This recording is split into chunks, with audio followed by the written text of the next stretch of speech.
Hi guys, I'm back with another tactic test on the winter update 24.3, and a tactic we are testing out today is a free at the back.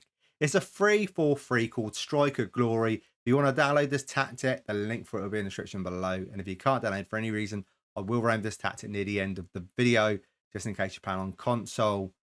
We tested with three teams: Man City, Brighton and Luton. On your screen now is Man City's best 11 without restrictions. But before we get to the results, if you can leave a like and subscribe onto this video if you haven't done already, that'll be much appreciated. I go searching all around to try and find the best tactics for FM and then show them to you guys. And also I test your tactics as well. So if you've got a tactic that you want to submit for the best tactics or the tactic testing league, please leave it in the comments below and we will sort something out. That's it. That's enough talking. Let's get to the results. Well, like we always do in my little tactic test, we start with the Community Shield where we beat Arsenal 4-1. Nice and comfortable. But in the Carabao Cup, it's a bit disappointing.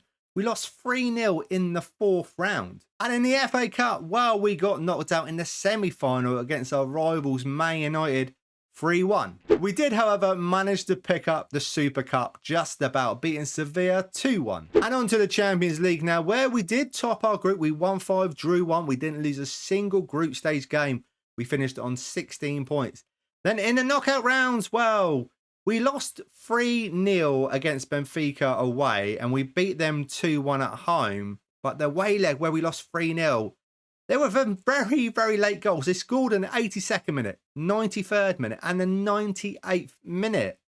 Against Benfica in the round of 16, not great. But on a more positive note, we are champions of the Premier League. We won 29, we drew 7. We only lost 2 games all season. We scored 100 goals and only conceded 27. We got a goal difference of 73.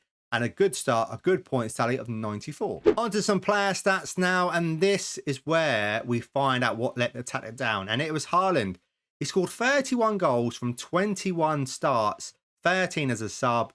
He is injured. He's injured now as we speak. He's been injured for a bit this season. So that's what's really let this tactic down in like the Carabao Cup, FA Cup, and in the Champions League, not having Haaland. I also think they would have done a lot better. In the league, they still managed to pull it back. Their second top goal scorer is Alvarez with 18. And assist-wise, what do they have? Kyle Walker, the right back, with 18 assists, and Kevin De Bruyne with 17. The best performer is Haaland still, though, with a 7.79. And when we look at clean sheets, we've got 23. So let's look at some team stats now. Most points per game, we are top here with 2.47. Most goals, we're top here as well with 100. Most shots for, we're top here with 747. Fewer shots against, top here as well with 232. Best pass completion, we are just about on in 8th place with 87%. And most dribbles made, we are top here as well with 757. Most clean sheets, second place here of 18. And fewest conceded, joint top, only conceding 27 for the season, which is very, very good. With Haaland in the team, would have done a lot better, but 94 points in the league is not a bad start at all. We've got 2 more teams to go, so it's just not Man City. We do test it with 2 other teams, so please carry on watching. And next up is Brighton, and their Carabao Cup results journey is amazing. We only went on to win it, beating Aston Villa in the final 3-2. Sadly, though, in the FA Cup, in the 5th round, we got thrashed by Brentford 5-1. On to the Europa League now, where we finished in 2nd place. Bayer Leverkusen topped the group, but a very good Bayer Leverkusen. We won 4, drew 1, we lost 1. We finished with 13 points, and like I said, 2nd place. In the knockout rounds, well, it was 3-3 away from home against RB Salzburg, and then it was 5-5 at home in the playoff round, and we lost out on penalties. Who missed the last penalty?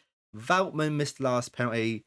So that's disappointing. It's disappointing for Brighton. But in the Premier League, it's not disappointing because we finished in 2nd place, runner-up to Man City. We won 22, we drew 8, we lost 8, we scored 90 goals, conceded 48. Defensively, with Brighton, that's very good. Goal difference of 42, and a points tally, 74 points for 2nd place. It is a bit low, but I just love the fact we're in 2nd. And on to their player stats, Ansu Fati scored 33 goals from 39 games, 13 as a sub. Pedro's got 23 goals, Ferguson's got 20, Danny Welbeck's got 13 goals. A lot of goals being scored. Assists are from March with 24. Imagine he was playing the right back again, 16. Gross was 16, a lot of assists as well. The best performer is March with a 7.43. And when we look at clean sheets, we got 17. So let's look at their team stats now. Most points a game of 1.95. Most goals, we're top here with 90 goals. 9 more than Liverpool in the league. Most shots for, we're top here with 606. Fewer shots against, 5th place here with 365. Best pass completion, a bit of a passing tactic. We're in 8th place here with 87%. Most draws made, 6th place here with 638. Most clean sheets, 8th place here with 11, and fewest conceded, 5th place here, in 48 for the season.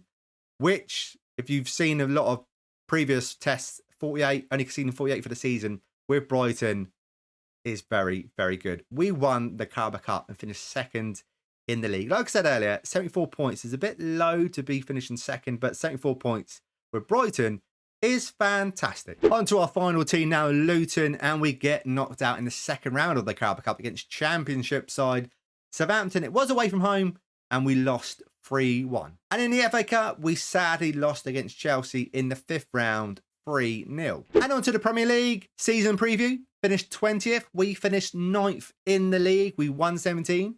We drew 6. We lost 15. We scored 75 goals, conceded 62, a goal difference of 13, and a points tally of 57. This is done very, very well. Now let's look at their player stats. Top goal scorer being Morris with 23 goals. Adebayo's got 18, again scoring a lot of goals. Assist-wise, what do we have? Got Kabor with 12. The right back, again, with a load of assists. And then the best performer, I love this with Luton. A lot of players in green. Normally get 1, 2, maybe 3, but we've got quite a few here. Best performer is Morris with a 7.32. And when we look at clean sheets, it's pretty low. We've got 6. On to their team stats now, where we're only on 2 lists. Most goals, we're in 4th place here with 75 goals. More goals, we scored more goals in the league than Arsenal, who scored 71. Man City scored 71 as well. Newcastle 65 and Chelsea was 63. And we scored 75 in the league with Luton. Very good tactic. Most shots for 6th place here with 478. And those are the only lists that we're on. Not bad at all. This is going to be right up there. Now, let me add the points and see where it does enter in our tactic testing league. 3-4-3 Striker Glory goes in at the number 1 spot at 168, drew 21, lost 25, scored 265 goals, conceded 137, a goal difference of 128. It won 4 trophies and a points tally of 225. It is a bit of a Striker Glory because it had scored a lot of goals. Thank you so much for watching. Please don't forget to leave a like on this video. And if you need instructions, please carry on watch this video because I'm about to run over it. So what do we have? In goal, we got a sweeper keeper on defend. Then on the left-hand centre-back, we got a ball-playing defender on defend. The centre one and the right-hand side one, all with the same instructions with dribble more and tackle harder. Then we go to the wing-backs. On the left-hand side is wing-back on attack. And on the right-hand side is wing-back on attack. Don't forget, a lot of assists come from this right-hand side. Then in the middle, we got a Segunda Volante on support. This is the left-hand side one. This is the right-hand side one. Same instructions. Then up front, through the middle, we got advanced forward attack. To the left of him, we got a pressing forward on support. Then over on the other side, we got a pressing forward on support. Tactical style is basically a custom one. Just copy everything here. Mentality balanced. In possession, what do we have? Attack and whip standard. Approach play, pass into space. Focus down the left. Overlap on the left. Focus down on the right. Overlap on the right. Passing stretch shorter. Tempo higher. Time wasting never. Low crosses. Run at defence. In transition, what do we have? Counter press. Counter. Shoot quickly. Roll it out. Out of possession, what do we have? We got high press line of engagement. A much higher defensive line. Trigger press much more often. Prevent short goal kick distribution. Get stuck in. Step up more. And that is your lot. Thank you so much for watching. It's such a very, very good tactic. Most probably the best 3 at the back tactic I've ever tested. Is a very, very good one anyway. Don't forget, leave a like, subscribe, all that good stuff. I would much appreciate it. Thank you guys. I will see you in the next video. See you then.